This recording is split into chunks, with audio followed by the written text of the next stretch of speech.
During PAX East 2016, I got to get my hands on one of my most anticipated games of the year, Mirror's Edge Catalyst. I spent a solid hour with the game. It was during the press hour, mind you, so there were plenty of open terminals for other journalists to play the game. I wasn't getting in anybody's way. So in case you've not heard of it, Mirror's Edge Catalyst is a sort of prequel to Mirror's Edge, one of my favorite games of all time. In Mirror's Edge Catalyst, you play as a woman named Faith living in a beautiful but corrupt dystopia. Faith is a runner, one who delivers illegal political messages of hope and sometimes other less than legal things. A big part of the original game was parkour, the fine art of skating without a board or skates around, under, and over all sorts of obstacles. It's beautiful to watch and exhilarating to do in a video game. Regarding Catalyst, the demo, or rather the beta, opened with a brief cutscene showing off a bit of Faith's backstory before it's revealed that she's about to be released from a fancy futuristic prison. At the end of that, Faith heads out to the street where she meets a cocky young runner named Icarus.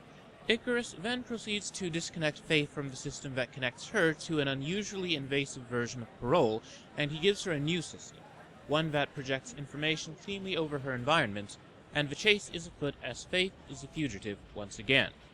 After all this played out, I was run through a fantastic tutorial that introduced the game's controls, combat, and characters very cleanly. I must say that Mirror's Edge Catalyst, from the hour I got to play, did a tremendous job of not only teaching its mechanics, but of showing off its world and setting up its story. One particular feature of Catalyst that I feel is worth mention is that you can't do everything from the beginning. In the original game, after the gorgeously animated opening cutscene, you were run through a tutorial that didn't really play into the story, but that introduced all the mechanics of the game in a short period of time. In Catalyst, however, you're taught a few basic moves in the beginning, and you have to use them a couple of times before you can proceed through the tutorial. Additionally, moves have to be unlocked as you play through Catalyst using its RPG-style leveling system. Every time you level up, you receive a point to use towards giving yourself a new move, such as a quick turn or tumbles to better survive a hard landing. It might not seem like a big deal, but there are a couple of advantages to this method. To begin with, you'll probably not forget about moves that you had to unlock. Think about it. Maybe you're always breaking your flow because when you enter walls in a certain configuration, you need to climb up, tediously look around, and then make another move. Well, what's a runner to do? Level up and use the quick turn ability. In the original game, the quick turn was important for a few key moments, but otherwise was underutilized. As a result, I often forgot about it, broke my flow, and wound up remembering it just a little too late.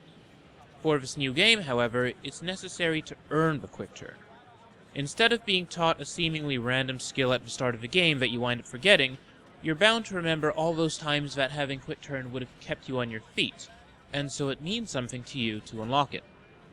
I'm not saying that this method is a panacea. I'd have to play all the way through the finished game and really get comfortable with it to give you that sort of analysis, but I do feel comfortable saying that I think that needing to unlock abilities is better for the overall flow of the game, particularly considering that Catalyst has a much more open design than its predecessor.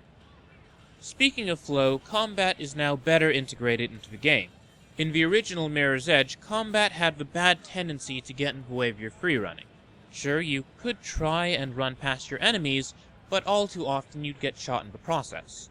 In Catalyst, however, the enemies, thus far, are mostly equipped with batons, and you have new ways to fight them, moves that are better integrated into the rest of the game.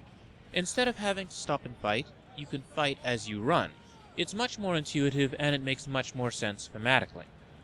That's not the only improvement to a system of the original game, however, as there is now an enhanced version of runner vision. The original Mirror's Edge had players seeing red, quite literally, specifically for doors to run through and objects to vault over and under to reach their destination. The trouble with this system, however, is that it wasn't always clear where to go next. Players were required to stop and look around for the next red object.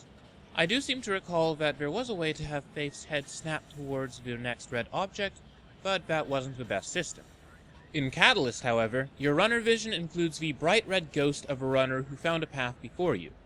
Following this runner will take you to your own destination with minimal need for stopping and searching.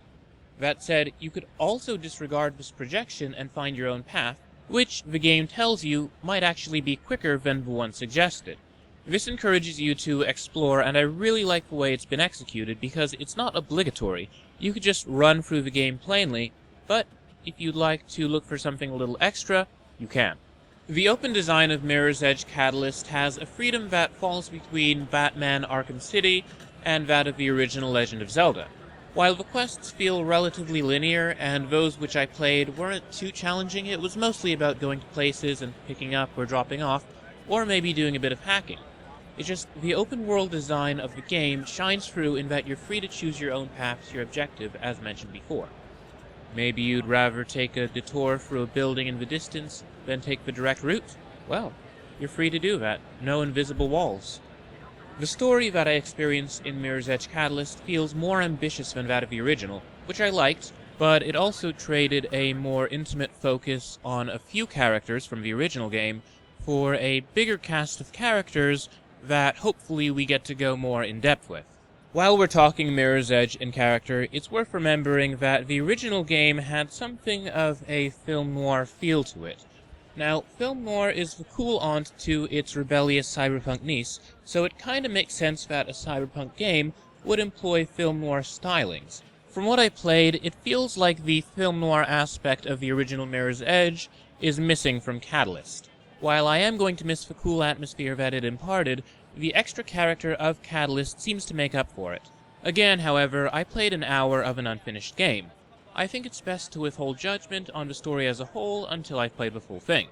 What it lacks in atmosphere, it makes up for with its cast of characters. Every character in the game who I met in the demo was positively brimming with personality. There was Noah, the runner boss who could be a little sloppy but was generally kind and good-natured, and then there was Icarus, the aforementioned runner who doesn't think too highly of Faith, who, in turn, doesn't think too highly of him. Then there's Birdman, a mysterious old fellow who feeds pigeons, and hints that he was once, and perhaps still is in some way, a revolutionary. There's even the nasty police officer who led Faith out of prison, shoving, hissing, and threatening. She was very memorable. Overall, I had a great time with Mirror's Edge Catalyst, and I feel pretty sure that it's a worthy successor to Mirror's Edge. While the beta I played was a touch rough around the edges, some NPCs stood lifeless and creepy because they weren't quite ready, overall the game's looking good. It was recently delayed, as I talked about in this week's Game News Update, presumably to do some house cleaning on those unfinished elements.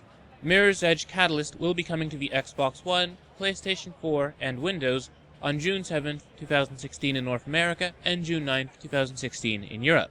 While it is available to pre-order, might I recommend holding off on doing that until after the full reviews are out? As it stands, the pre-orders really don't offer that much of a bonus. So, what do you think about Mirror's Edge Catalyst? Will you be buying the game? Did you get into the closed beta and do you have something to say about it? Are you a fan of the original and excited for or worried by the changes? Hit us up on Twitter at BlackmanandRobin and let us know. And be sure to follow us for all the latest game news, reviews, previews, and interviews. Follow me for my own views.